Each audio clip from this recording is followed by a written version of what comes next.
আমতলা গ্রামে বাস করত হাসু নামে এক ব্যক্তি। তার পরিবারে ছিল তার স্ত্রী ও তার একটি সন্তান।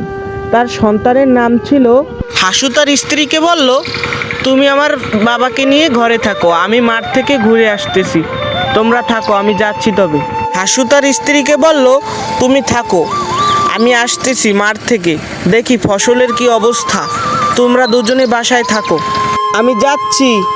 হাসিবের খেয়াল রেখো আর তুমি ঠিকঠাক মতো বাসায় থেকো। তার কিছুক্ষণ পর হাসিবের মা বলল, বাবা তুই বাসায় থাক, আমি এই পাশের ঘরের ভাবির ঘর থেকে একটু ঘুরে আসি, তুই থাক। হাসিব বলল, আচ্ছা মা, তাড়াতাড়ি এসো। তারপর হাসিব একা একা বাসায় বসে রইতে শুরু করলো, আর তার মা তার পাশের ঘরের ভাবির কাছে যেতে শুরু। তারপর হাসু তার ফসল ক্ষেত ঘুরে দেখতে শুরু করলো। সে অনেকক্ষণ ঘোরাঘুরির পর তার অনেক ক্লান্ত লাগতে শুরু করলো। তারপর সে একটি গাছের নিচে পড়লো। তারপর বসে বসে ভাবতেছিল, এবছর আমার অনেক ফসল কম হবে। এটা ভাবতে ভাবতে তার গলাটা শুকিয়ে আসলো। তার অনেক পানির পিপাসা পেল। তারপর সে আস্তে আস্তে তাদের পুকুর পাড়ে যেতে শুরু করলো।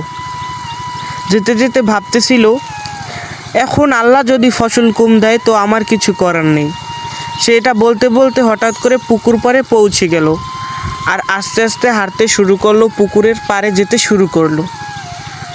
আর তারপর কিছুক্ষণ পর পানি খাওয়ার পর পুকুর পাড়ে বসে ছিল।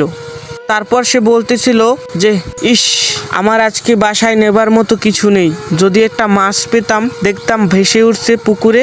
তারপর একটা হঠাৎ করে মাছ ভেসে উঠলো। তারপর সে সাঁতার কেটে কেটে মাছটা আনতে যেতে শুরু করলো আর আল্লাহকে বলতে শুরু করলো, আল্লাহ আমাকে বুঝি ভাগ্যটা ফিরিয়ে দিয়েছে। তারপর সে মাছটা নিয়ে বাড়ি যেতে শুরু করলো। হঠাৎ করে ইলিশ মাছের গন্ধ পেয়ে একটি পেতনি চলে আসলো। আসার পর সে বলতে লাগলো, মাছটা আমায় দে না, আমি খাই। তারপর হাসুর কাছ থেকে মাছটা নিয়ে গেল আর তাকে লাথি মেরে ফেলে দিল। তা খেয়ে পেতনি বলতে শুরু করলো, মাছটা অনেক স্বাদ হয়েছে, যা তুই আমার জন্য মাছ চাষ করবি।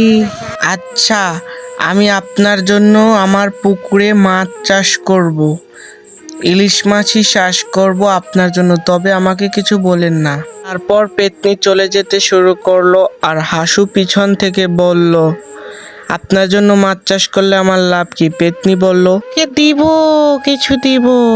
তারপর হাসু বাজার থেকে মাছ এনে পুকুরে মাছ ফেলাতে শুরু করলো, আস্তে আস্তে ফেলতে শুরু করলো আর বসে বসে আল্লাহর কাছে বলতে শুরু করলো, হে আল্লাহ, আমাকে এবারের মতো বাঁচিয়ে দাও পেতনির হাত থেকে।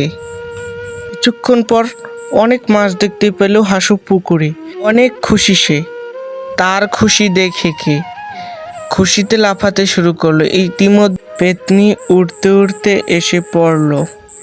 পেতনি এসে বলল, কি রে হাসু, আমার মাছ কোথায়, আমার মাছ দে। তারপর হাসু মাছ দিল আর পেতনি বলল, আমাকে কিছু দিবেন না পেতনিজি, আমারও তো সংসার আছে। আর পেতনি অমনি করে তাকে একটি সোনার কলসি দিল। এটা দেখে তো হাসু অনেক খুশি হয়ে গেল। খুশিতে সে আত্মহারা হয়ে গেল।